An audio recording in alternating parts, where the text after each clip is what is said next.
The brave men and women who have served our country faithfully often need our help to successfully transition back into civilian life. Brave Radio is here to highlight veterans and the companies who are making a difference in our veteran community. And now, the host of Brave Radio, Eve Nasby.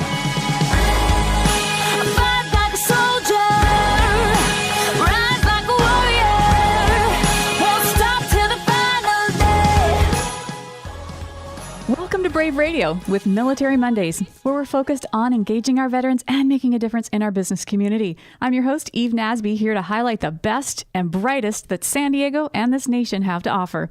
We have a great show planned today, so let's get started. I have in studio with me today somebody you guys all need to meet, and I mean every single person in San Diego needs to meet this guy. Phil Kendro, retired Marine here in San Diego. Welcome to the show. Well, thanks so much for having me. Always glad to see you again, Eve. You're amazing. No. I get all fired up. We have so many great ideas, and you are representing a couple of different organizations today. But first, I want our listeners to hear your story because I think it is a remarkable one. So talk about your Marine experience, why you got into the Marines and what you did in the Marines, and then your exit. Wow. Well, thanks again. I appreciate just being here, and this is always a good time. So start off, it was funny, many years ago. My gosh, it seems so long ago. When I was about 5 years old, my grandfather was a chief petty officer in the Navy. And so I used to spend every summer from the age of 5 through 18 so I could have a good family life home living with him and my grandmother. Right. And so he's a retired chief petty officer in the Navy and used to be marching around in his uniforms. And so real early, he kind of instilled the military service, sense of community, sense of wanting to travel around the world. Right. And so that kind of blossomed up into 18, 19-year-old kid. Go to college, had a great time. Went to Penn State in our Naval ROTC Reserve Officer Training Corps. Lions, right? Had such a good time there. Yeah, great school. Actually harassed some of my Naval Academy friends that I still had a better time than them probably in college. Yeah, I'm sure you did. But during that time frame, while I was in the Navy training there, came upon the Marine Corps. And a lot of my friends were in the Marine Corps, and they said, hey, look, we do a lot of different things, and when I would do some of my summer tours, the Navy submarine guys would make fun of the surface warfare guys, the aviation guys would make fun of the sub guys, and then when I went to see the Marines would say, I'm here to support the grunts. The aviation guys, I'm support the grunts. Logistics, I'm here to support the grunts. And so really fell in love with the Marine Corps, and so went to Marine Option and was commissioned back in 1995. Okay. Went to aviation field. But during that 20 plus years in the Marine Corps, spent about half my time in the air and about half my time on the ground. Flew so Harriers. What did you fly? So flew AV-8B Harriers for a while. I love those. Oh both my on the East Coast and West Coast. And my first squadron actually flew for True Lies with Arnold Schwarzenegger, which was kind of funny. Yeah. So all we had right, our little ladies flag. and gentlemen that are listening, he's available for autographs after the show. Yeah. So we had like a nice pictures with Arnold. And what was funny about the movie, which I don't know how many listeners actually recall the movie because it was many years ago. But when the one Marine captain comes up to Arnold and says, sir, you have to sign for that airplane. It was actually one of the maintenance Marines that they allowed to kind of act as one of the pilots on the movie for like a good deal. So that was pretty cool. Wow, that is great. On the West Coast, flew with the Black Sheep. So I was raised watching Baba Black Sheep. Sure. Love that. So that was awesome to be a part of that. Right. We had a bust of Pappy Boyington out in the hallway. So we still had that history. Right on. So that was a lot of fun. Flew T-34s for a while, which is basically our initial trainer down in Pensacola, which was great. And then ended up here at Miramar flying business jets, Cessna Citations, also as a flight instructor, and traveling all around the world. And we weren't dropping bombs or zooming around at, almost Mach 1, but honestly got to fly into some of the highest airport elevation. And it was just a lot of fun with that airplane. But then on the ground here at Miramar, it wasn't just operations, but here with Miramar, we're really focused on community relations.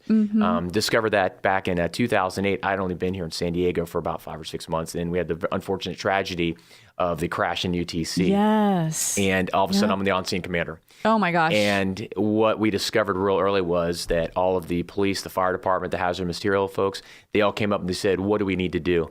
And there was So they're coming to you for leadership because everybody's speaking a different language amongst themselves. They need somebody to translate and be that one point of contact. Right. And that was you. And that was me. Welcome to San Diego. I am welcome to San Diego. But as tragic of an incident was, because we lost 3 members of the Yoon family, what I found out really quickly was the civic military bond that we had, because there was no cross lines of communication. It was all about accomplishing the mission. Right. And so everything I saw at Miramar with some of the great leadership that we had there with Frank Ritchie, we had J.P. Farnham, and now with Colonel Woodworth, it's all about also embracing about what do we make great partners here in San Diego. Right. Jerry Sanders was a big part of that. Kevin Faulkner and I was a great part of that as well. Great guy. And so So that time, about a year ago, I got out of the Marine Corps, left the wing, I got some good friends still there. That had to be so hard for you. I mean, that was your life from AV-8s to then trainers. I mean, flying.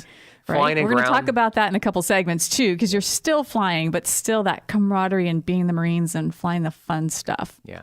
And that's one of the things we always talk about, that camaraderie, the teamwork. We're always wrapped around the mission, taking care of one another. Right. I think as Marines and all military service members are very good about that. Right. And so then it was time for me to get out. But wait, you didn't tell our listeners about what you did with the air shows. Oh, you skipped that part. Well, that was I know my favorite part. Part of the Besides the relations AV-8B portion, stuff, I mean, I was really lucky that part of our giving back to the community since 2008 was a part of the Miramar Air Show. It's the largest military air show in the United States. We usually average about 600,000 people for a weekend. And I'm always one of them. Yeah. Even like 9 months pregnant, I was out there in the heat because you guys used to have it in October or something like that. It was like actually, August. It was so stinking hot. Yep. But I didn't care. Well, it'll be in later awesome. September this year, so right. we scooted up from October. But honestly, that was an awesome event because that was one thing that truthfully we want to give back to the public. Yes. And I know that sometimes the travel and the lines were difficult to get through, but once you got there, we were taking care of you. We had good events, yeah. you had good food, we had great chalets to have, we had grandstands. And the one thing is that everything from the performers like Sean Tucker that I saw a couple weeks ago. He was my hero. That guy's a rock star. Who turns 65 next year. Oh, he will. 65. He's turning 65 next year. Jeez. And still just to see this guy that he jumps out of bed every morning with a big smile on his face and energy. And I was joking about that with him. And to see him, the people that we had used to flip the Red Bull, Chuck Aaron, flipping the Red Bull helicopter upside down. Oh, that's insane. The Blue Angels that are always out there, to the MAGTAF demo, Marine Air Ground Task Force, which John Reeves and I were part of for multiple years. All the Marines, everybody gives so much effort there. And it was important for us to make sure that San Diego appreciated it because we wanted to show our thanks back to them. You're listening to Brave Radio here in conjunction with Military Mondays here on KCBQ AM 1170, streaming live on the web at am1170theanswer.com. We are in studio with the amazing Phil Kendro, and story continues. So you are setting up, and for 8 years, right? You did the air show? Yeah, about 7 years, yeah. 7 years. And then, April 3rd last year, I had my retirement ceremony, and end of May, left the Marine Corps. So for about 5 years before that, I had a good friend of mine who was also my boss, the operations officer at Miramar, Dan Lingman, and a gentleman before him, James Anderson. Call sign was Dark Cloud. Never smiled, but really just an awesome guy. Right. But both of those gentlemen said, "Hey, look, I want you to prepare to get out of the Marine Corps right now." And I said, "No, I'm going to stay around for a while." I said, "No, it's time to get ready." So they said, jump on LinkedIn. I'm like, I don't need another social media. Right. Of course, 5 years, 6 years now, I'm like, wow, that really is important. Yes. Getting out to the community and networking and meeting people outside of our military circles is really important. And so it really had me focus on that for all of those years up until the time to get out. And of course, during that time frame after I got out officially May 31st last year, that it was in full bore trying to find out what my next job and career was going to be, of course. What was going through your mind? You're obviously well connected. You were well traveled. You're well accomplished in the Marines.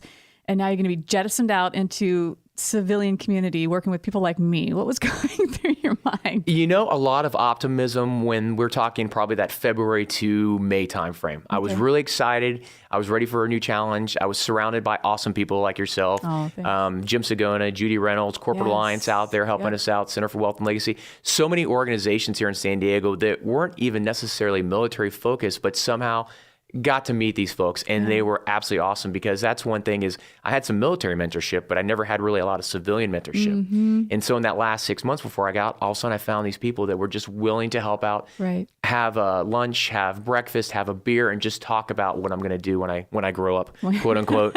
And you put a lot of work into that, Phil. Like I want our listeners to understand that if you're in the military or somebody that's in and they're transitioning out, you put a lot of work in that. You didn't just meet somebody once a month to sit down and talk about your transition out. I mean, you were, I'd say weekly, if not daily, working that network before you ever stepped foot outside of that base. Is that right? And that's correct. And luckily, again, we had stuff like the Ruland Seminar, we had the Business 101, the 25 Plus Seminar that's up at Pendleton. And they were saying, get ready, because this is going to be every single day. You are going to be working a full day on your resume, job hunt, putting resumes in, networking, having those breakfasts, luncheons, going to the different events, the San Diego Military Advisory Council we've got here, AFCEA, NDIA, a group called Life Lounge that I'm a part of. All these different organizations that said, go out, meet and greet, find people, learn about what they do. And one of the most interesting things I can say now is about a year and a half later is when I went to all those organizations, a lot of times I was going there looking for a person to give me a job or introduce me to somebody to give me a job. Now looking back, or now what I see is I am so humbled to be a part of these organizations that I'm just proud to be like around these people. And so now it's not about a job search. It's not about that, or a career, or now it's about mentorship, and now about paying it back, and also teaching people about these different groups, about how wonderful they are, to educate them. So what is the number one with everything? And again, you're only a year and a half out, but you've done a really good job. But right when you transitioned out, you didn't walk into a job. No. Right? So even though you did all of this networking, you just didn't sit in your desk or sit at home waiting for something to happen. You were out there, you were networking, but even though you did all that work, you did not have a job when you left. And Correct. Talk about that period of time where you were out and not employed. Right. So we were very optimistic. Yes. And that 6 months leading out. And then around June last year, I'll say I hit the wall. And I tell a lot of people it's a roller coaster ride, the transition. It's about the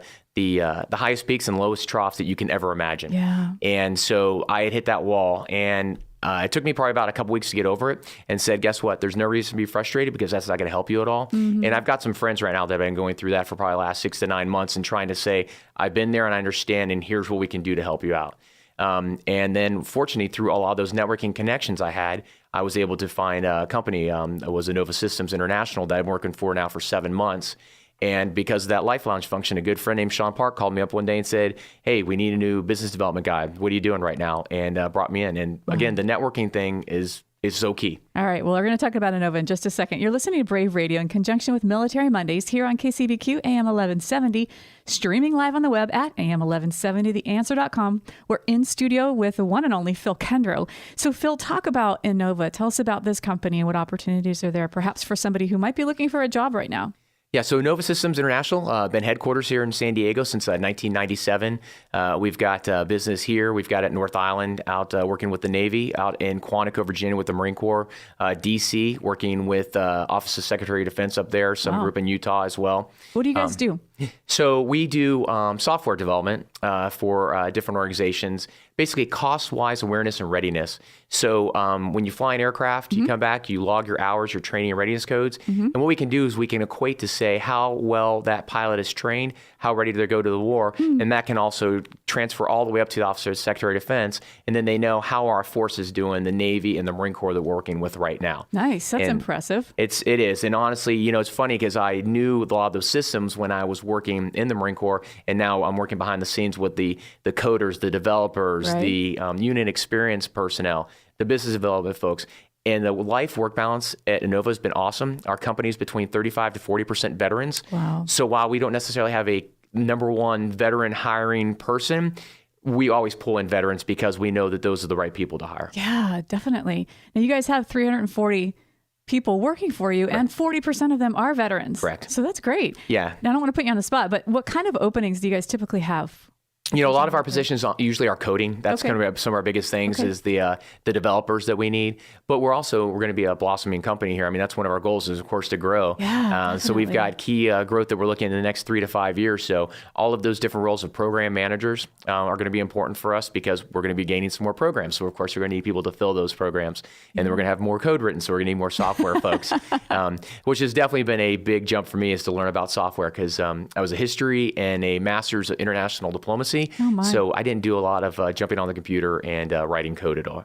But you're and here's what I know about you is that, and I use this example, and our listeners probably have heard this example. So guys, when you're listening, this is Phil. This is the guy that actually did it. But we talked about how veterans in general, not just Marines, can do a lot of great things with very little resources, right? So a lot of the times when companies are hiring, not Inova, obviously, because they know better, but when people are looking at hiring veterans, they assume that folks like you are just order takers and you could only do what you're told when you're told, and that you can't really think outside of the box, which is absolutely hysterical. You know anything about veterans, right?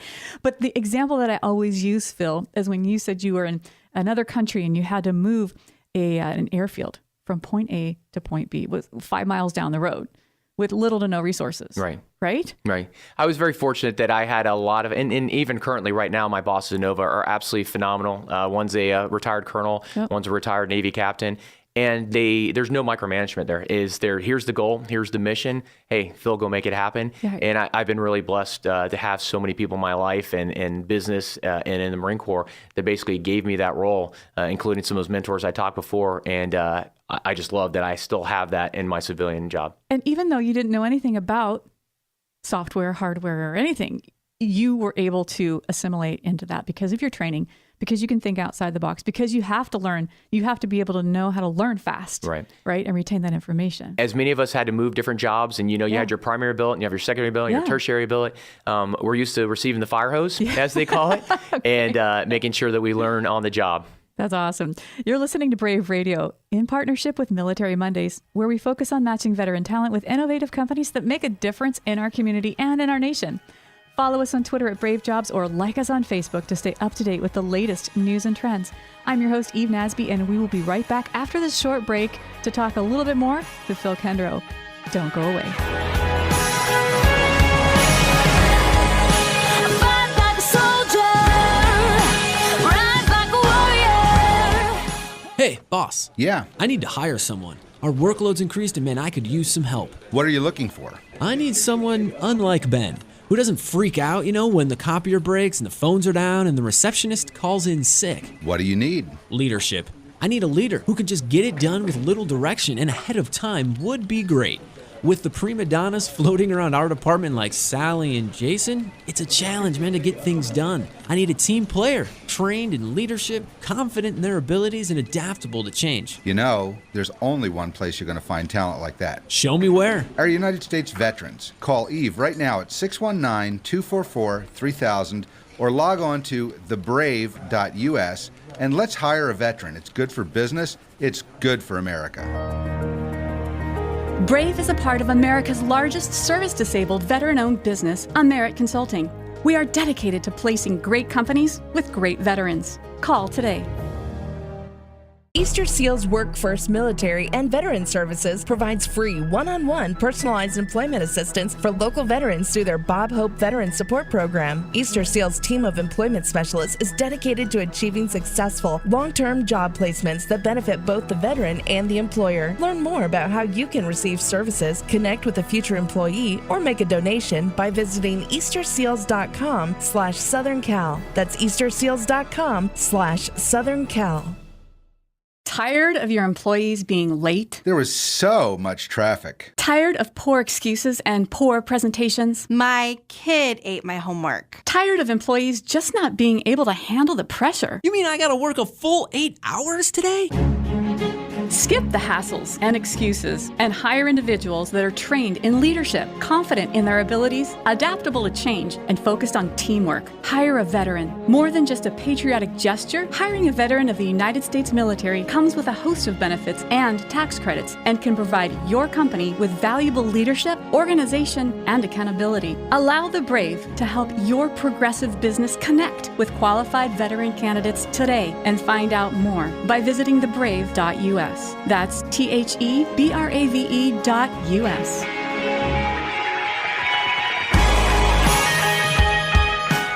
Welcome back. You're listening to Brave Radio in partnership with Military Mondays, where we focus on matching veteran talent with innovative companies that make a difference in our community and in our nation.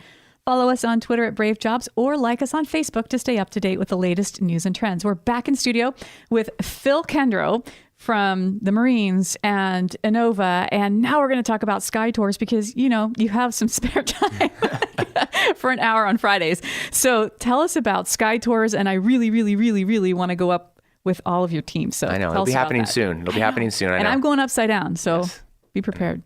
San Diego Sky Tours started back in 2009 by a couple gentlemen here, and they recognize that, we need some more aviation business here in San Diego to kind of not just give an experience in the air, but also talk about the history. And so that was a big thing for us to fly around, talk about the history of San Diego, talk about the aviation community. And then a few years later, they say, you know what, let's make it even more fun. So start buying some biplanes. So currently we own 2 Great Lakes 2 biplanes. They're open air biplanes. Cruise at a whopping about 90 miles per hour. Woo! So, Now that's like, I know, that's when fast. you think of that, that's what Snoopy, like on top of his little doghouse, that's Yes. what he was pretending to be in the open cockpit. You've got the scarf flapping in the wind, right? So for our listeners, that's what you're looking at. And you can't fall out. And the riding pants and the leather helmet and everything like that too, yes. I'm not sure. Actually, we do wear the leather helmets though, so it's kind of funny. But right. So the 2 open air biplanes, and we do everything from the mild to the wild experiences. So we do sunset champagne tours. So if you just want to go up with your significant other. I thought it was like 8 hours bottled to throttle. So apparently we're not driving. Yes, we're not driving. We're just letting the others enjoy, of course. But what's awesome about that is, if somebody just wants to have a nice tranquil experience, we stick in the back of the Cessna, fly around La Jolla, fly off the coast, sunset goes down, they've got champagne, just relaxing. Beautiful. And now if you want to step it up a notch, then you jump in one of the biplanes and we can take you around and just show you the scenes. Again, talk about aviation history. There's a lot of strange history, of course, in San Diego, which is kind of funny that we learn about. All right, tell us a snippet. Tell us something strange about San Diego. That North Island and Coronado. Okay. People don't know that they used to be disconnected until they filled it in. Is that right? Yeah, so it used to be the river during high tide would kind of split the land around where the Coronado Bridge comes in there. Okay. We'll point out some of the various Top Gun sites because those are always important for people. I know. It's a great movie. Yeah, but so then if you want to step it up a notch, then what we can do is we can flip you around upside down, do some aerobatics. We'll take you upside down, do some aileron rolls, do some loops, some hammerheads, Awesome. which I really enjoy taking up. Mike, Do we I know do he had a lot of fun. fleur-de-lis? You take us 3 up and go. We don't have quite that many airplanes Oh, yet. The come Cessna on. wouldn't do that yet, but Yeah, you took up Michael Larkins on Monday. Yeah. You guys did a flyover for one of the golf tournaments. And that's another thing that you do. You're giving back to the community through this organization. So talk about that. Yeah, and so one of the things is, we have fun with it, and then You certainly Yeah, do. we have fun. And the last thing is we can take you and a partner, and then you dogfight in the sky, which is a lot of fun. I'm there. Yeah, but one of the things it wasn't just about us having fun and making a profit for the company. It was about giving back to the community here in San Diego because we have such an amazing aviation community that reaches back into the teens here, which we were great to be a part of in the Centennial Naval Aviation event back in 2011. We had over 200 aircraft fly over San Diego Bay. Wait, yeah. you coordinated all that? Yeah, we helped didn't coordinate you? that as well with Through North Miramar. Island. Miramar, North Island, That and was Commemorative awesome, Air Phil. Force. There was about 200 That was aircraft. awesome. Yeah. So doing all those different events, we had the flyover with the Duncan Hunter golf tournament. We've got with the Coronado Bridge Run that's coming up. And again, we have some amazing partners in San Diego. So it's not just San Diego Sky Tours, but the Commemorative Air Force that helps keep warbirds in the sky. You've also got private Air Force. Yes. What is that out of? Where? So the headquarters is based out of now Dallas, Texas. It used to be Midland, Texas. Okay. And their goal is to keep World War II aircraft flying, but also to make sure we remember those veterans who used to fly those aircraft. Yes. So they've been here in San Diego as well. We have one of our chapters. And then you got private owners like a gentleman named Bill Allen that's got his own private museum out there at Gillespie Field. A gentleman that's been flying a lot with us, Bob Simon, who owns his 1939 Stearman. Took 14 years restoration. Was an Oshkosh Award winner. Oh, wow. So he'll actually be leading the effort for the Coronado Bridge Run for us this upcoming Sunday morning. Okay, so what type of planes were in World War II, and what do our listeners have access to here in San Diego to see? So a lot of the trainers that we have here in San Diego, so the Stearmans, there's also something called the S&J, which is the Texan. Over 17,000 of those were built during World War II. I know for the Midway, we're going to be flying 3 or 4 Texans over the Midway for their Memorial Day celebration on the 28th of May in the morning, I think at 9 a.m. Okay. And so that's another thing is it's not just our aviation partners that are at Gillespie Field, at Ramona. There's a gentleman named Chuck Hall actually has a P-51 out there that you'll see occasionally around here. But also the San Diego Air and Space Museum, which helps out a lot here. The USS Midway Museum, which is, I think, the only profitable floating museum in the nation and just does such an amazing job, the group out there. They certainly So do. all these different partnerships here, we're all about keeping aviation history alive, helping out with the World War II veterans, which Spirit of 45 last year did a lot of stuff because it was 70th anniversary of the ending of World War II. This year's the 75th anniversary of Pearl Harbor, which will be a significant year. But all of that giving back, and then also some STEM programs, the science, technology, engineering, and mathematics. And we add an A at the beginning, so it's A STEM and A for aviation. Okay. As we were flying some people late last great. week to help out with their STEM programs to get youth involved and Yes. interested in these programs. So exactly how would you get kids involved? You could just take them up, fly them around. Well, there's a number of things. I was in Civil Air Patrol when I was a teenage kid, and going out and I was refueling aircraft. I was cleaning the aircraft, No way. doing all Were that you stuff. using prop wash? Oh gosh, But I've got a mail buoy joke for you then too, if you want to go down that one. But no, you know what? It was kind of getting youth understanding that, you know what, it takes some hard work to get there. It takes the grades. It takes community involvement. It takes being athletically inclined. It takes being a leader. And so we try to instill that early in them so they understand that it's not an easy path to get to where we're at now and some of those folks that are leading the charge here in San Diego. Yeah. So that's a big part of it too. That's great, Phil. You're listening to Brave Radio in conjunction with Military Mondays here on KCBQ, AM 1170, streaming live on the web at am1170theanswer.com. We're here in studio with Phil Kendro, who does sky tours. He'll take you upside down if you want to, Yes. or just a calm, cool, collected sunset tour with champagne. Yes. That's really neat. Sometimes we see whales out there, which is absolutely amazing too. I think we just kind of passed whale season, but it was pretty awesome. About 1 out of every 5 or 6 tours out there, the guys were seeing the whales out there, so that was pretty neat. Okay, I have this funny imagination, right? So I'm thinking you're sipping champagne in an open cockpit. Does it actually stay in your glass? No, not in the open cockpit. Oh, okay. No, only in the It's the other Cessna, only in the closed cockpit. Yes, that wouldn't be very good because I don't necessarily need champagne blowing in my face, and then I land. The FAA asks me, "Why do I smell like alcohol?" That would not That would be good. bad. That'd be Yeah, bad. that would be like one of the major airlines. Oops, we wouldn't want to do that. So we also fly the bridge run. You've got that coming up as well. Yeah, the 30th anniversary Coronado Bridge Run this weekend, so it's been amazing. 30 years. And it's packed. Nobody else can run it, right? Unfortunately, at the pack, it's packed right now. I've been talking to the event coordinators last week, but I want to make sure everybody knew about that for 30 years, and it's pretty awesome.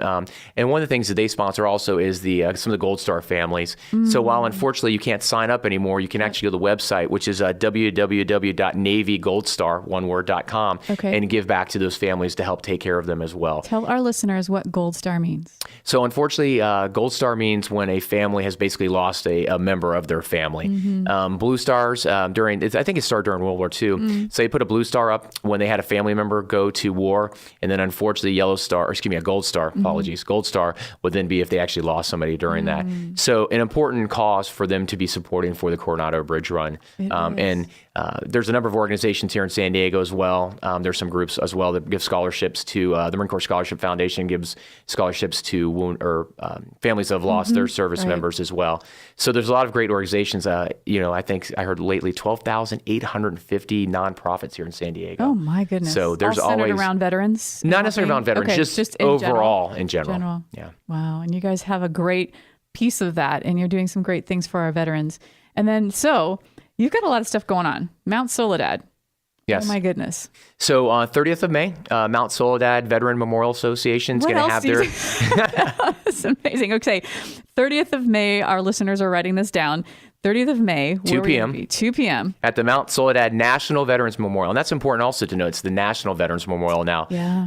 That it's actually been privately owned up there. So I know right now the cross up there was sandblasted, being repainted. We actually had some people show up for a tour about 3 weeks ago, and they were distraught because they thought that the cross was going away. Oh, no. And we had to just let them know that we're basically getting everything cleaned up there for them prior to the ceremony. Again, May 30th at 2 p.m. If you go on our website, you can definitely find information on that, and that's www.soledadmemorial.com. And it's going to be awesome because this year we're going to be celebrating President Theodore Roosevelt. Oh, wow. We've got the captain, Craig Clapperton of the Theodore Roosevelt carrier is going to be one of our speakers. Oh, wow. And even more interesting is the great-grandson of Teddy Roosevelt, who is now the Barron's editor, Phil Roosevelt, is going to be one of our speakers as well, coming all the way out from the East Coast. Goodness. So we're going to have some amazing speakers out there, too, that day, amazing. for 2 p.m. to 3 p.m. on May 30th. Okay. Give out the address again. Again, that's please. www.soledad, that's SOLEDAD memorial.com. Awesome, Phil. Oh, my goodness. And I almost feel like saying, but wait, there's more, because it's Phil. Right. Well, thank you for everything. You're doing so much We've got Sky Tours. We've got Mount Soledad. We've got the 30th anniversary of the bridge run. On the, was it 28th? We're going to the Midway? 28th, we'll have a flyover. That's their Veterans Day memorial celebration on the 20th at 9 a.m. Okay. Again, it'll be 3 to 4 of our Texans. So again, 17,000 of these birds were built, and you get to see some history here. They'll be in the sky, and most of those aircraft were built somewhere between 1941 to 1944. It's a primary trainer used for all aviation students back during that time frame. Great family time. Bring your kids. Bring your family members out there. You can tour the Midway. You can watch this flyover and teach your kids a little bit about our history here in the United States. I think oftentimes our kids are losing that history. They're losing that appreciation for all that our military has done. And so it's up to us parents to bring our kids to these events, and they're fun, and you make it fun. Like, who wouldn't want to look up in the sky and see these planes flying over? No, I appreciate it. And, my 4-year-old daughter, 6-year-old son, or I'll be out there a lot. I'm sure he'll probably have some speaking part of one of the ceremonies or another. 6-year-old. Okay, loves. Listeners, I'm trying to coax him to get on the show because I think he'd be great. So we're definitely going to have in June. Once he's out of school. Once he's out of school. Bring him. Oh, school, small. Come on.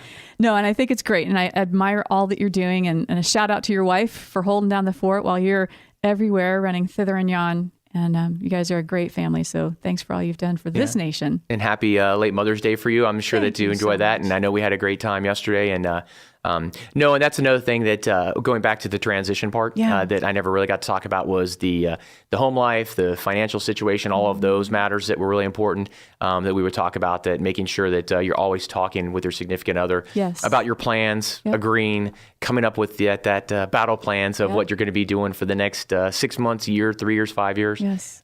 Setting not only goals for yourself, but also setting goals for the family as well. Yep. And those stress points are there. I mean, your wife is just this pillar of strength because those stress points come, and it's so normal. It's not fun. It's not easy, but it's normal. And to be able to navigate that together only makes you stronger. So again, hats off to you guys.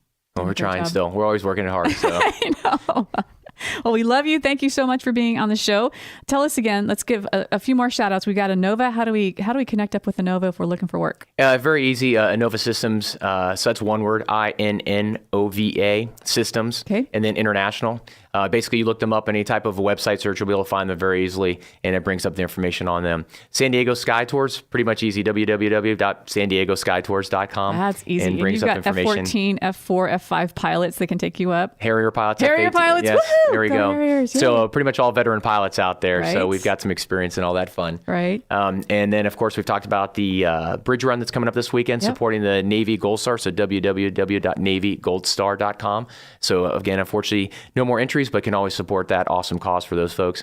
And then 28th on the Midway at 9 a.m. for the flyover, and 30th of May at the Mount Soledad National Veterans Memorial in La Jolla, California, 2 p.m. to 3 p.m. Some awesome speakers, and just a great cause out there with all the veterans too. Phew. That's a lot. I'm exhausted just listening to you, Phyllis. It's a pretty full Google Calendar, I'll tell you, yes. Yes, you do. That's awesome. Well, again, thank you for being a part of our show, Phil. It's a pleasure to have you. It's always awesome to talk to you. Thank you so much. You're listening to Brave Radio in partnership with Military Mondays, where we focus on matching veteran talent with innovative companies that make a difference in our community and in our nation. Follow us on Twitter at Brave Jobs or like us on Facebook to stay up to date with the latest news and trends. I'm your host, Eve Nasby, and we will be right back after this short break to talk to Urban Miyares once again to finish the conversation of why you should hire people with PTSD. Don't go away.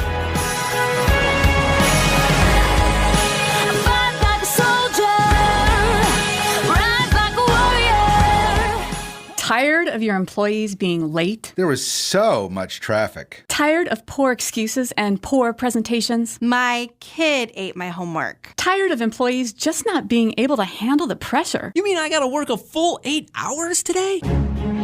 Skip the hassles and excuses and hire individuals that are trained in leadership, confident in their abilities, adaptable to change, and focused on teamwork. Hire a veteran. More than just a patriotic gesture, hiring a veteran of the United States military comes with a host of benefits and tax credits and can provide your company with valuable leadership, organization, and accountability. Allow the Brave to help your progressive business connect with qualified veteran candidates today and find out more by visiting thebrave.us. That's THEBRAVE.us. Easter Seals Work First Military and Veteran Services provides free one-on-one personalized employment assistance for local veterans through their Bob Hope Veteran Support Program. Easter Seals' team of employment specialists is dedicated to achieving successful, long-term job placements that benefit both the veteran and the employer. Learn more about how you can receive services, connect with a future employee, or make a donation by visiting easterseals.com/SouthernCal. That's easterseals.com/SouthernCal. Hey, boss. Yeah. I need to hire someone. Our workload's increased and man, I could use some help. What are you looking for? I need someone unlike Ben, who doesn't freak out, when the copier breaks and the phones are down and the receptionist calls in sick. What do you need? Leadership. I need a leader who can just get it done with little direction and ahead of time would be great. With the prima donnas floating around our department like Sally and Jason, it's a challenge, man, to get things done. I need a team player, trained in leadership, confident in their abilities, and adaptable to change. There's only one place you're going to find talent like that. Show me where. Our United States veterans. Call Eve right now at 619-244-3000 or log on to thebrave.us and let's hire a veteran. It's good for business. It's good for America. Brave is a part of America's largest service-disabled veteran-owned business, Amerit Consulting. We are dedicated to placing great companies with great veterans. Call today.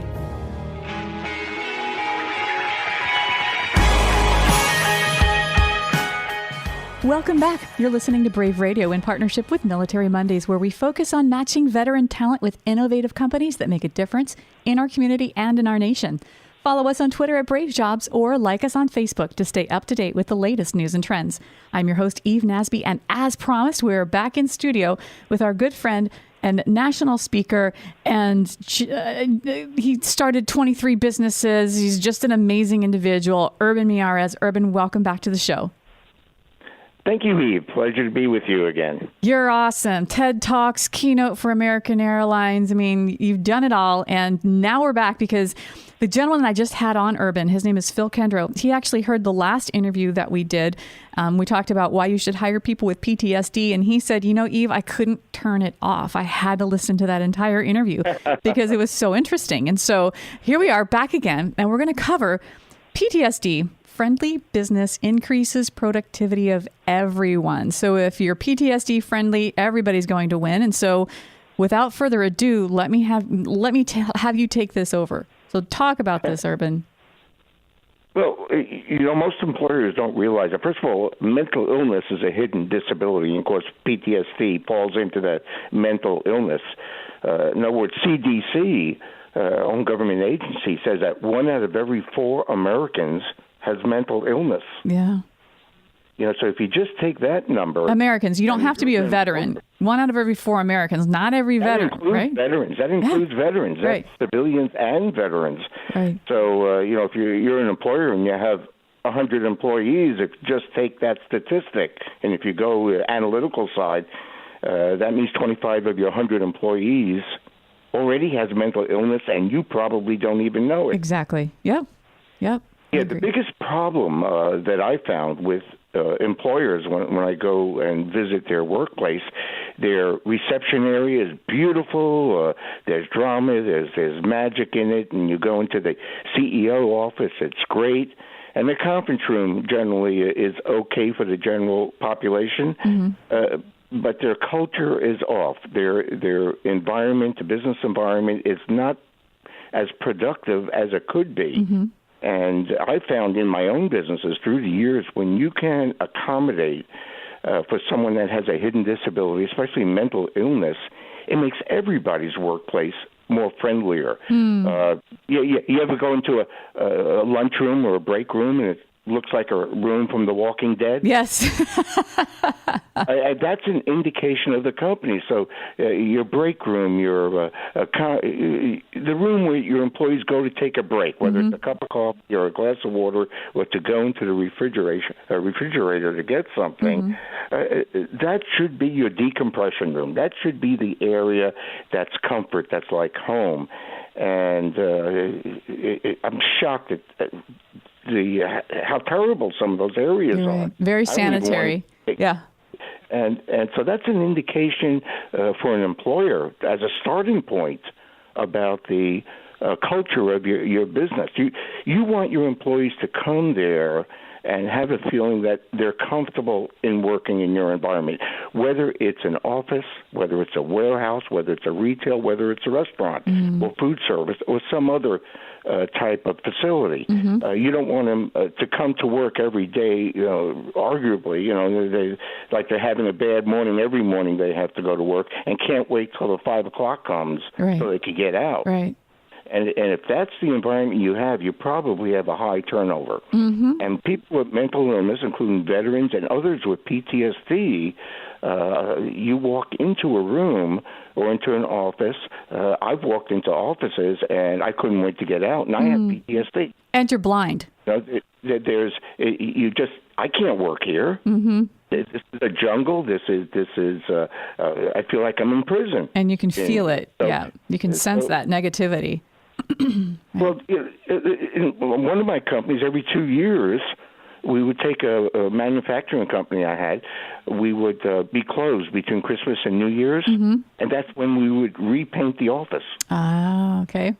So employers out there, if you're sitting behind the desk and let's say you have an office and you haven't painted your office in the last 2 years, problem already. Yeah. And if all 4 walls are white, you really have an issue right. on the culture. You have not had any identity in your business. So these are just a few of the many tricks. Now, let's take veterans as an example. Let's take a veteran who just came back from Iraq or Afghanistan. Maybe, obviously, there's nothing wrong with them, but maybe some post-traumatic stress, and almost everybody has some form of post-traumatic stress. I think we've covered that a little bit. It's a part of life to have PTS, but some of us have it a little bit more because of a shocking occurrence that might have even damaged our brain. Yeah. And you know what, too, Urban? Sorry to interrupt, but I've read some statistics lately, and I think this stuff is coming out for the National Center for PTSD. Only 1 in 10 service members actually see combat, and they go on to say that the leading cause of PTSD in women soldiers is not combat, it's sexual assault, just as it is with civilian women. So, I mean, I think there's just this bigger picture. And again, these statistics out of the National Center for PTSD, about 8 million non-veteran adults have some degree of diagnosed PTSD during a given year. And it's not something that is like a cancer where it's not treatable. It's more like, and I've heard people say this, it can be more like a flu and very treatable if they've got mild or less moderate PTSD. So, we all will function differently, and some people who have had a very traumatic experience, such as killing someone or seeing someone maimed, whether it's in combat or in a car accident on our local streets, the reaction to PTSD may not come back for years. Trauma comes from all sorts examples, and often it's from where you don't expect it. One of the examples would be the color purple. The colors are so critical. Our personality often is formed by our visual perspective of someone. So if you see someone or you see a work environment and they're in an example, if you have a receptionist in your company and she loves black nail polish and dark black makeup, for many people that is offensive. They would be turned off by that person. And that's our eyes triggering our brain, and it happens in a fraction of a second. So as an example, and I had one lady business owner here in town who has an office, and her back wall, she painted purple, a dark purple, because she loves purple. Okay. And usually office designers and architects will put a dark color in a small area to give that room depth.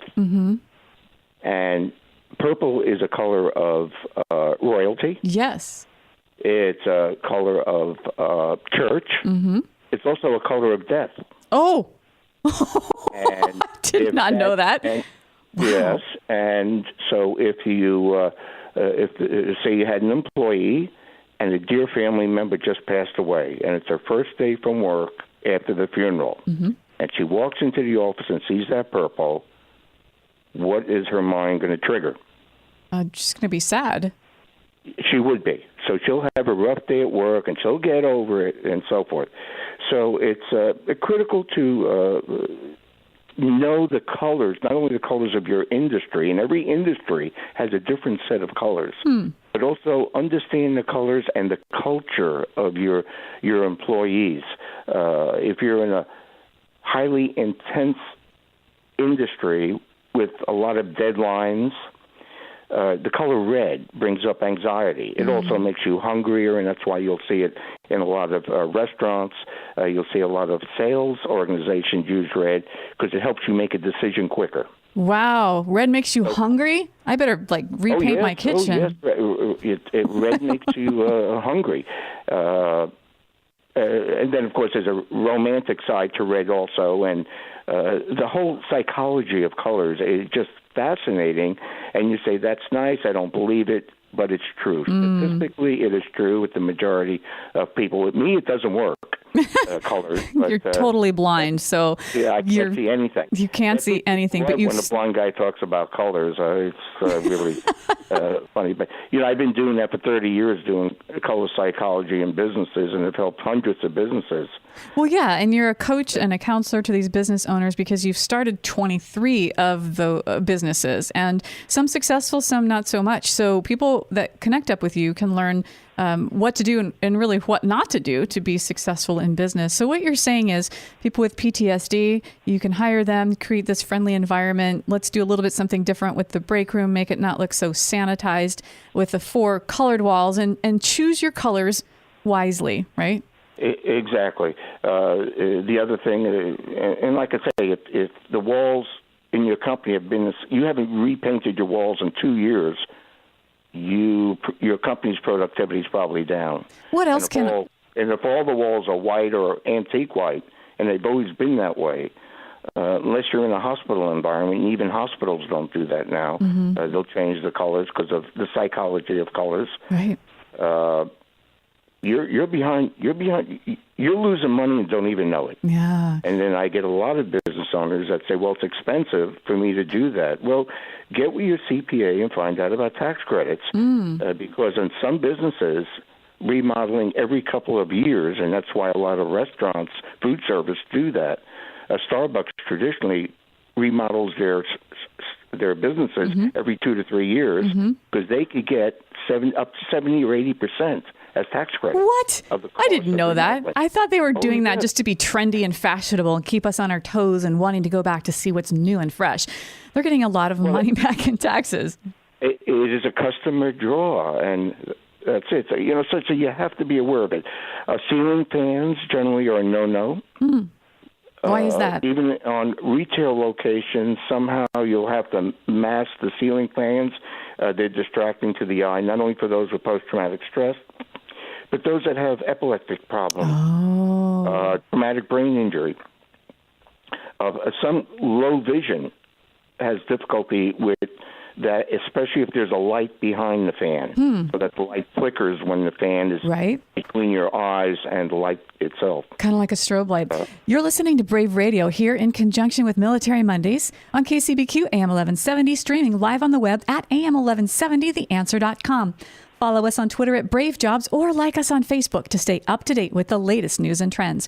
I'm your host, Eve Nasby, here with our good friend, Urban Miyares, talking about how you can make your workplace a better, healthier environment for people with post-traumatic stress. So, Urban, we talked about colors. We talked about just how to redesign your internal organization, the walls, everything. What else can companies do to create a veteran or PTSD-friendly environment? Of course, I want to retract that veteran statement because we know there are millions of civilians out there that are working for you right now that have PTSD. So talk about what else can we do?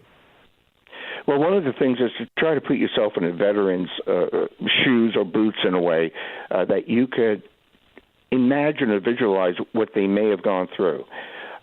If you have a hallway, a long hallway, and you have offices on either end of the hallway, and especially if the hallway is narrow, so that when walking down the hallway, they pass a doorway, the veteran will slow down at each doorway and try to look in first. They'll look left, they'll look right, wherever there's a doorway, because just visualize in a combat zone in Fallujah or wherever they were, they have to do that. They don't know who's in each doorway. Right.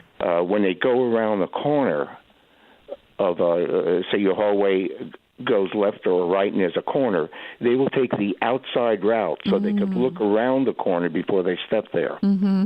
And that happens on your streets, too. When we walk on streets, we'll often walk on the curb side rather than the building side. Mm-hmm. And, of course, we're always looking up, and there's a number of things we have to do. And those are things we could be careful of. The conference room. Mm-hmm. I've been in many conference rooms where the conference room is set up. It's not only set up to be non-productive and distracting. Really? When you walk into the conference room, let's take a rectangular room. Okay. And there's a doorway, not in the center, but on one corner or the other. Okay. That where that entranceway is, if you have a whiteboard or a screen, the screen should be the farthest point away from that doorway entrance. Mm-hmm. And yet I have people, I've been in conference rooms or meeting rooms where as soon as you walk in, there's the whiteboard right on your right, if an example, and the conference is on your left. Right. So that anybody coming into and out of the conference through that doorway, your audience will look at them entirely. So that's non-productive. You're just having them be distracted. And those with post-traumatic stress generally will want to sit near the doorway on the outer perimeter of a room, not in the center of a room. Mm-hmm. And this brings up the retail locations, how you set up, in restaurants, how you set up your aisles for your displays, and how you set up your tables. It has a lot to do with it. I know when we go into a restaurant, we try to get an outside wall. And preferably near the doorway, either an exit door or the front doorway. Right. So, that's just one example. And a lot of the office design people are not aware of that. They try to maximize the space based on what you can afford. The bullpen or the open office is coming back. People with PTSD do not like to be in the middle. Again, their back towards the wall, preferably where a entrance or an exit is, so if there's a quick escape, they have a backup plan. I know when I go to church, we try to sit on an aisle. I always sit on the aisle on either side of the church, never in the middle of the church, because I just don't know who's behind me, who's in front, and we're always thinking of an emergency. An example, when you go to work, do you think about what are you going to do if an earthquake hits right now? No, that's not the first thought. My first thought is, where's the tea? A veteran with PTSD does. Wow. What happens if someone comes into that room, starts screaming and yelling, or worse yet, someone comes in there to harm somebody? The veteran will be your best ally in your company right there, because they've already thought about what they're going to do if someone comes in. Wow, that's so interesting. And, I came back to Vietnam in 1968. And I still think that way. Wow. So it for those of us that have been in combat zones, it's something that really does not, it's imprinted on us to always be cautious, always look for an exit plan.